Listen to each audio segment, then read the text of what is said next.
Hello, hello, my green skins, and welcome to another Orc War Chief Reviews. And I'm shocked I'll have one more video out. This is going to be one of those busy videos as I kind of yawn in between there. And this is going to be a busy, busy month for me. And surprisingly, I had a poll and people actually voted. Thank you for everyone who voted. I plan on doing these more on Patreon when I finally do get that off the ground. And yeah, so there'll be a lot more of that stuff for people. And so, Revenge of the Nerds. The first Revenge of the Nerds. I had this one a little bit confused with other Revenge of the Nerds. It's a long story, and I'm going to have to break it down. So let's break down the story about this movie and me. So this movie and me have an interesting life cycle. I would have never seen this movie normally. Like, this is not on my radar of comedies.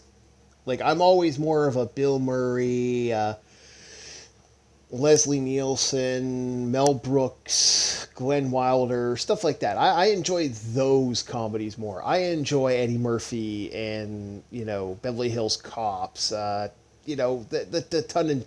tongue-in-cheek of Tango and Cash with Sylvester Stallone, and like that kind of witty type of thing. And I do enjoy that more than I enjoy something like this. But I had a buddy of mine who's we used to go over to his place to play Magic the Gathering.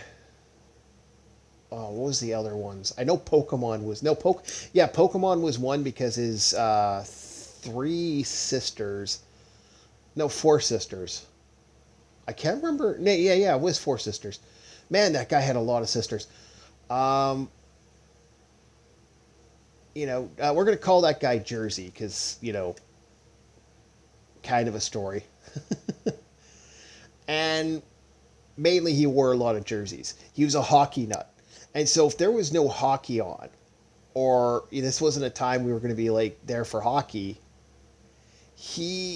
we'd all sit down, play Magic the Gathering, or even board games or whatever, and he would put on all these movies. And he had a whole crap load of exploitation movies, a lot of black exploitation movies, like fuck ton of black exploitation movies, Revenge of the Nerds, all this type of stuff, like this VHS after VHS of just these zany movies. And this follows that type of feeling, like Porky's Revenge, Animal House, stuff like that. It's just not executed. Oh, god dang it, again. Just not executed as well as those other movies. And that's the problem. But let's get to the voice acting before we get to the problem, and the real big problem next. I said voice acting, didn't I? You know what? I'm tired. I'm ready to go to bed. So, other than me doing a video on a couple other things, this is like the last thing I'm doing before I crash. So, the actors in this surprised me. You actually have John Goodman in this movie. You had a couple other people I spotted. I saw the guy who did from Married with Children, the Darcys, and he was fun in this. And they all acted good-ish in a very offensive movie in a lot of ways, with a lot of stereotypes. Oh boy, oh boy. Ooh. I wasn't even sure if I should just put a couple spledges of the title of like some box art and just call it a day for Revenge of the Nerds. So let's get to the unfortunate thing, the story. So there's a giant elephant in the room when it comes to stories. And there's a lot of elephants in there. Seems to be this weird time that we did in the 80s where they just did some really offensive shit just for the fucking shits and giggles. And there is a moment in this movie that's just like wrong on every level, and I have to say is absolutely wrong. I would say trigger warning. I don't want to touch it too much. Yikes. I will say this though. Consent was given? It's still fucking wrong. Like, I mean, it's bad. But this is like one in a long line of bad things in this freaking movie. And let's break down the less offensive stuff, because I'd rather do the less offensive stuff than the offensive stuff. So, your two main nerds are going to university, and they get to their dorm, and like I actually can't remember anyone's names, by the way. I actually don't know a single person's name after watching this. And that is funny because only Ogre, and I wonder why Ogre, I can't remember anything else.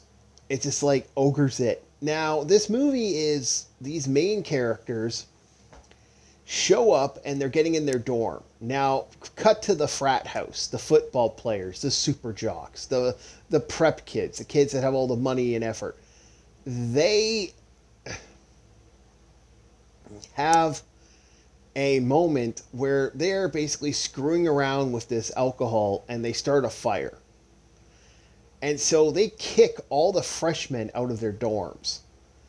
So our geeks end up meeting the rest of their posse, including a small child. I wonder why people find this movie offensive. And actually, I will say this, out of that, it is a very diverse cast. You have everybody in this movie.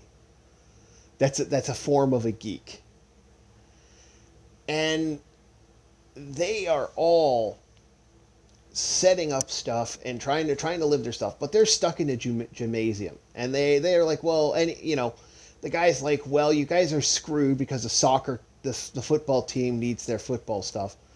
So you guys got to set up you got to find yourself a frat. If you can't find yourself a frat, you're stuck in here until we can find you a place, which, by the way, is super fucking illegal.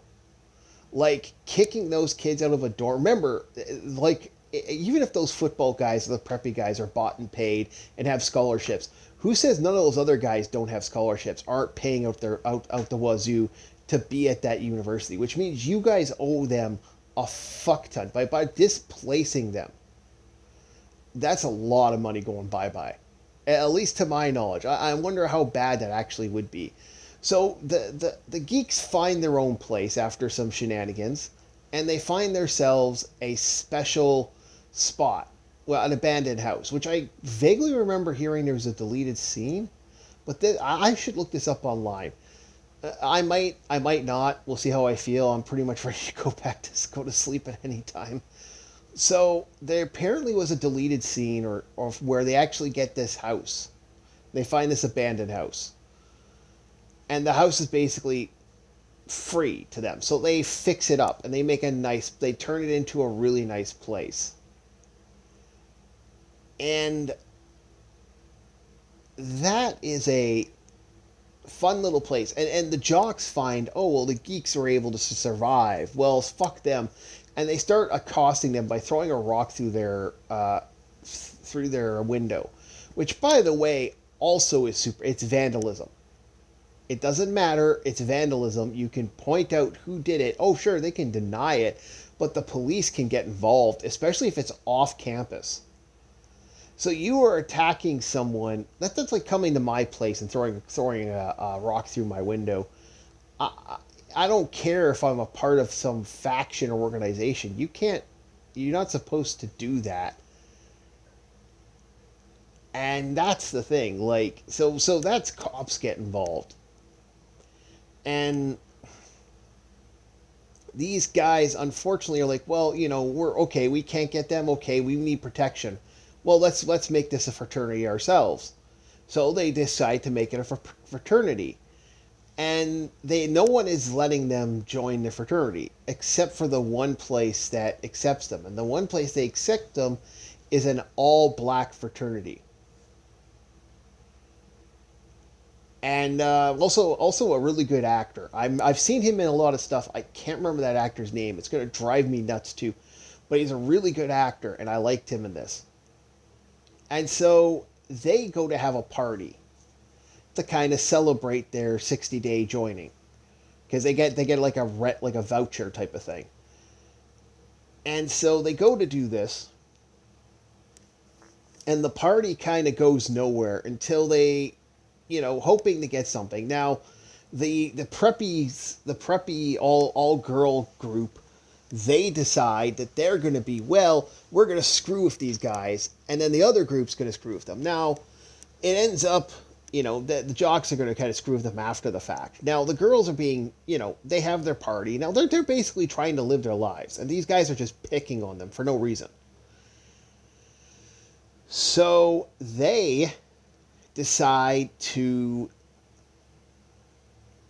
deal with this group in a way that's like, well, we're gonna throw pigs in their house and do something, even though like they get a less liked female dorm, and they treat them like crap, and it's like, everyone's just trying to live your life. Why are you bothering us? Why are you throwing problems in our life? Go fuck yourself, type of thing. So they get back with one of the most classic things of the college movie, the panty raid. So they also install a bunch of cameras, which is the panty raid is problematic. The cameras is really fucking bad. So now you've got cameras and a panty raid that just goes through. Now this shit just fucking fails on every level now. Now you got problems. Now you got people really. Now the panty raids kind of got these guys a little bit more mad. And for the jocks, they hit the jocks with using this icy hot in their jock straps. So these guys suffer. And John Goodman is the funniest moment. I actually broke out laughing. There's a scene where John Goodman gives him a speech and says, "Now get out of here," and he's like, all of a sudden John Goodman stops for a couple seconds and goes, "Fuck, we were supposed to practice." And I don't know if he says "fuck," but for some reason my brain, he's like we're supposed to practice, and he kind of just shrugs his shoulders. That made me laugh. Like, that made me laugh out loud.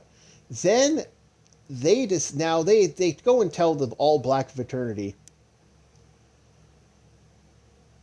"Hey, we're doing good." So they end up joining their fraternity, which now they're supposed to be protected. And that's when the jocks decide to burn a effigy of the word nerds on their wall, on their lawn. Yikes.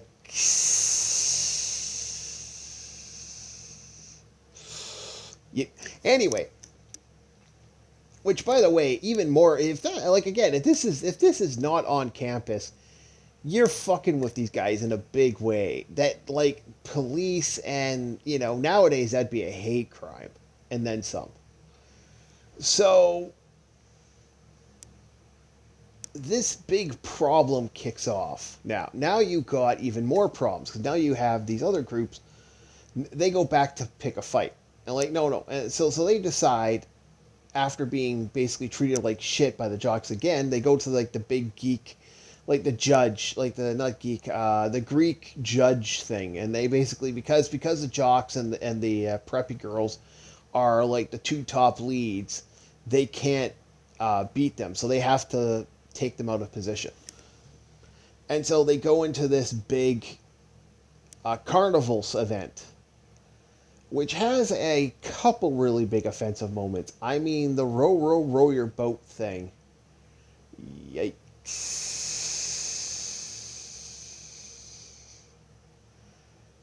I mean, the mirrors, the Hall of Mirrors moment was yikes. Ooh.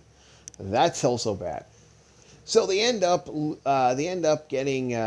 winning, and so now they can get charged. Next year they have power, so the Jocks should just leave them alone at this point.